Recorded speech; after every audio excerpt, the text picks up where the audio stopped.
अस्सलाम वालेकुम नाजरीन। किसे पता था 10 अप्रैल 1912 में इंग्लैंड के पोर्ट से रवाना हुए दुनिया के सबसे बड़े समुद्री जहाज़ का पहला सफ़र उसका आखिरी सफ़र बन जाएगा। इस जहाज़ के बारे में सभी का यही कहना था कि ये अनसिंकेबल है, मतलब कि कभी ना डूबने वाला जहाज़ है। लेकिन कुदरत के आगे किसकी चलती है, कुदरत को कुछ और ही मंजूर था। ये जहाज़ अपना पहला सफ़र भी पूरा नहीं कर पाया। हम बात कर रहे हैं ब्रिटिश पैसेंजर जहाज़ RMS टाइटैनिक की। एक बार हमजा टीवी के वीडियोस में आपका फिर से खुशामदीद। नाजरीन, टाइटैनिक की शुरुआत होती है आज से तकरीबन 106 साल पहले। जर्मन और ब्रिटेन में होड़ मची हुई थी बड़े बड़े जहाज़ों को बनवाने की। ऐसे में ब्रिटेन सरकार कैसे पीछे रह सकती थी। तभी ब्रिटेन सरकार ने फैसला लिया कि वो इस सदी का सबसे बड़ा जहाज़ बनाएगी और ब्रिटेन सरकार ने इंग्लैंड की जहाज़ बनाने वाली company the White Star line को करोड़ों रुपए का लोन दिया ताकि वो इस सदी का सबसे बड़ा जहाज़ बना सके। ये एक ब्रिटिश कंपनी थी जिसे उस वक्त 105 से भी ज़्यादा जहाज़ बनाने का तजुर्बा था। इसके बाद शुरू हुआ टाइटैनिक जहाज़ बनाने का काम। टाइटैनिक का काम नॉर्थ आयरलैंड के बेलफास्ट में 31 मार्च 1909 में शुरू हुआ। लगभग 3000 लोगों की टीम के साथ इस जहाज़ को बनाने का काम शुरू कर दिया गया।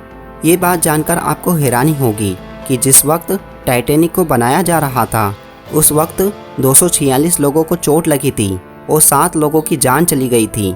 लगभग 26 महीनों की कड़ी मेहनत के बाद 31 मार्च 1911 तक टाइटैनिक का काम पूरा कर लिया गया। लेकिन इसकी चुम्नियाँ और डेकोरेशन का काम 1912 तक चलता रहा। इस जहाज़ में 4 चिमनी लगाई गई थी, जिसमें से एक चिमनी सिर्फ डेकोरेशन के लिए लगाई गई थी जो जहाज़ की सुंदरता को बढ़ा सके। टाइटैनिक जहाज़ उस सदी का सबसे बड़ा जहाज़ था जिसका वजन 46,000 टन था, जो 92 फीट चौड़ा और 175 फीट ऊंचा था। ये जहाज़ इतना बड़ा और इतना लग्जरी था कि इसकी खूबसूरती का अंदाज़ा आप सिर्फ इस बात से लगा सकते हैं कि ये जितना बाहर से खूबसूरत दिखता था, इसकी खूबसूरती अंदर जाकर दुगनी हो जाती थी। उस वक्त टाइटैनिक को बनाने में लगभग $7.5 मिलियन का खर्च आया था, जो आज की इंडियन करेंसी के हिसाब से 26,000 करोड़ के आसपास होता है। टाइटैनिक बनाने के लिए उस वक्त की उम्दा टेक्नोलॉजी का यूज़ किया गया था।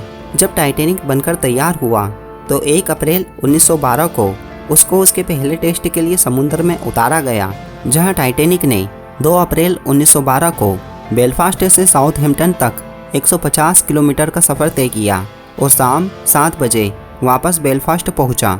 उस टेस्टिंग के दौरान टाइटैनिक के डिजाइनर्स और उसे बनाने वाले इंजीनियर्स की टीम उसी में मौजूद थी। टाइटैनिक की इस सक्सेसफुल टेस्टिंग के बाद सभी लोगों में ये ऐलान कर दिया गया कि जल्द ही टाइटैनिक अपनी पहली जर्नी की शुरुआत करने वाला है। ये सुनते ही उसके टिकट हाथों हाथ बिक गए। नाजरीन, टाइटैनिक इतना बड़ा था कि उसे 3 क्लास में बांटा गया था, फर्स्ट क्लास, सेकेंड क्लास और थर्ड क्लास। उस वक्त फर्स्ट क्लास का टिकट $43,050 और सेकेंड क्लास का टिकट $17,050 और थर्ड क्लास का टिकट $30,000 था। 10 अप्रैल 1912 को टाइटैनिक ने इंग्लैंड के साउथहैम्पटन से न्यूयॉर्क की ओर अपना सफ़र शुरू किया। उस वक्त सिर्फ 10,000 लोग टाइटैनिक को देखने के लिए आए थे। जहाज़ पर मौजूद टाइटैनिक के कैप्टन एडवर्ड स्मिथ, जिन्हें 64 साल का एक्सपीरियंस था, वो टाइटैनिक जहाज़ को फुल स्पीड पर चलाने के इंस्ट्रक्शन दे रहे थे। वो अपनी इस जर्नी को सिर्फ 6 दिन में ख़त्म करना चाह रहे थे। ऐसा इसलिए क्योंकि इस जहाज़ को बनाने वाली company the White Star Line के चेयरमैन द ग्रेव ऑफ ब्रूसी इसमें एडवर्ड स्मिथ को जहाज़ को फुल स्पीड में चलाने के लिए फोर्स कर रहे थे, क्योंकि दी व्हाइट स्टार लाइन चाहती थी कि उनका बनाया हुआ जहाज़ सबसे बड़ा होने के साथ साथ सबसे तेज़ चलने वाले जहाज़ का भी रिकॉर्ड बना ले। 2 दिन तक ये कभी ना डूबने वाला जहाज़ समुद्र को चीरता हुआ आगे बढ़ता चला गया। जहाज़ के अंदर बैठे हुए सभी लोग अपनी पहली जर्नी का लुत्फ़ उठा रहे थे। 2 दिन बाद टाइटैनिक को दूसरे जहाज़ों से अपने रास्ते में आइसबर्ग होने के सिग्नल्स मिले, लेकिन जहाज़ पर मौजूद टाइटैनिक के कैप्टन एडवर्ड स्मिथ ना तो जहाज़ की स्पीड को कम करना चाहते थे और ना ही इन सिग्नल्स को सीरियसली लेना चाहते थे, क्योंकि एडवर्ड स्मिथ ने अपनी इस जर्नी को सिर्फ 6 दिन में ख़त्म करने का टारगेट बनाकर रखा था। उस वक्त कैप्टन ने शिप पर ही मौजूद 2 क्रू मेंबर फ्रेडरिक फ्रीड और रेगिनाल्ड ली को निगरानी के लिए तैनात किया। उस वक्त बहुत ठंडी और तेज हवाएं चल रही थी और हवाएं भी ऐसी कि जिससे आंसू निकल आए। इसी वजह से पैट्रिक फ्रिड और रेगिनाल्ड ली सही तरह से निगरानी नहीं कर पा रहे थे और सबसे बुरी बात तो ये थी कि उनके पास कोई दूरबीन मौजूद नहीं थी। उस वक्त आसमान एकदम साफ था और आसमान में चांद मौजूद नहीं था। चारों तरफ घना अंधेरा था और ठंडी हवाएं चल रही थी। अचानक से पैट्रिक फ्रिड को अपने सामने एक बर्फ की चट्टान दिखी। इसे देखते से ही पैट्रिक फ्रिड ने कैप्टन को फ़ोन किया और कहा कि बर्फ की चट्टान एकदम सामने है। जहां पर मौजूद सभी कैप्टन ने इस खबर को सुनने के बाद जहाज को मोड़ने के लिए अपनी पूरी जान लगा दी। लेकिन पैट्रिक फ्रिड के खबर देने के बाद सिर्फ 1 मिनट का ही वक्त रह गया था। इतने कम वक्त में जहाज को मोड़ना काफ़ी मुश्किल था।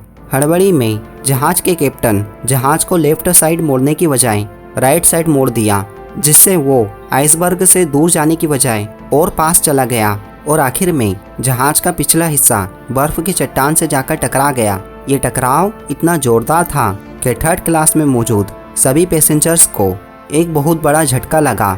उस वक्त किसी को भी नहीं पता था कि जहाज आइसबर्ग से टकरा चुका है। जहाज में मौजूद पैसेंजर्स को इस बात की खबर तब हुई जब जहाज को एक जगह पर रोक दिया गया और उसके सभी इंजन्स बंद कर दिए गए।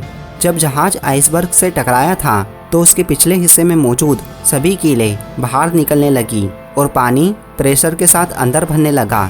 धीरे धीरे पानी 3rd क्लास में भरने लगा। अब तक जहाज में मौजूद सभी लोगों को ये पता चल चुका था कि जहाज एक बड़े आइसबर्ग से टकरा चुका है। पूरे जहाज पर अफरा तफरी का माहौल था। सभी लोग अपनी जान बचाने के लिए इधर उधर भाग रहे थे।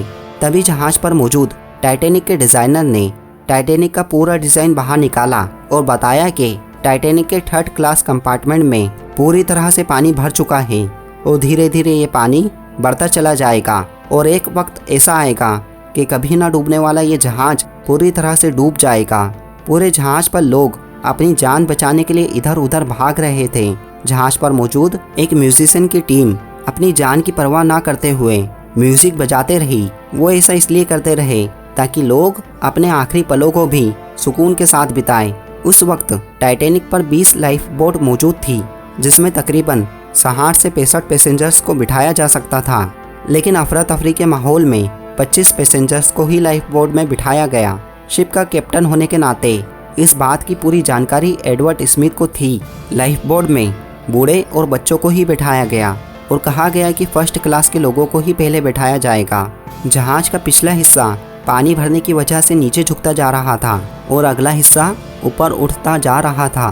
थोड़ी देर के बाद ये जहाज 2 टुकड़ों में बढ़ जाता है और देखते ही देखते 11:40 पर ये कभी ना डूबने वाला जहाज समुद्र की गोद में समा जाता है। इस जहाज के डूबने के पीछे कई थ्योरीज सामने आती है, जिसमें से कुछ थ्योरी का कहना है कि इस घटना का जिम्मेदार जहाज का कैप्टन एडवर्ड स्मिथ था, क्योंकि कई सारे सिग्नल्स मिलने के बाद भी उन्होंने जहाज की स्पीड को कम नहीं किया। वहीं दूसरे लोगों का कहना है कि जहाज बनाने वाली company the White Star line ने जहाज को बनाते वक्त खराब और सस्ता मटेरियल यूज़ किया था। खैर, ये तो सिर्फ थ्योरी है। अब तक किसी को ये नहीं पता चल सका कि टाइटैनिक के डूबने की असली वजह क्या थी। नाजरीन, अगर आपको ये वीडियो पसंद आया है तो इस वीडियो को अपने दोस्तों के साथ ज़रूर शेयर करें और वीडियो को लाइक और चैनल को सब्सक्राइब जरूर करें। वीडियो देखने के लिए आपका शुक्रिया।